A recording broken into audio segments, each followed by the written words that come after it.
Ceux qui pariaient sur un essoufflement du mouvement seront pour leurs frais, du moins à La Rochelle. Comme le week-end dernier, ils étaient plus d'un millier à défiler dans le centre-ville.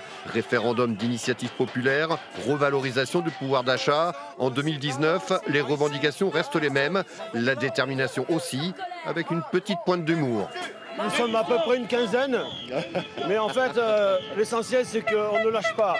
Et l'essentiel, c'est la victoire finale. Et pour moi, la victoire finale, ce sera le moment où les gilets rouges et les blouses blanches, les étudiants, les transporteurs nous rejoindront.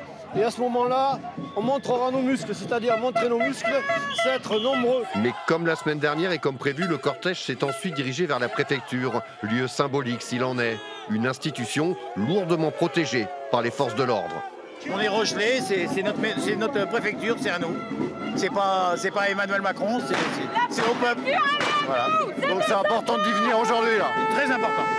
Mais le face-à-face ne pouvait évidemment que dégénérer avec très vite le jet de gaz lacrymogène, la charge des forces de l'ordre et des scènes de panique dans les rues adjacentes. Je crois que c'est l'heure, arrivé à une certaine heure, ils nous gazent, ça leur fait plaisir. Il y avait des gamins, ils les ont vus, ils ont vu les gamins devant, je suis d'accord, peut-être que les gamins ne devaient pas être dans la manif, mais bon voilà, on n'est pas responsable de tous les parents, mais malheureusement, même devant les enfants, ils nous ont gazés, quoi. En fin d'après-midi, ces mêmes forces de l'ordre tenteront de disperser la manifestation jusque sur le Vieux-Port, où des badauds prenaient tranquillement leur café en terrasse. Pas sûr que cela dissuade les gilets jaunes de revenir le week-end prochain.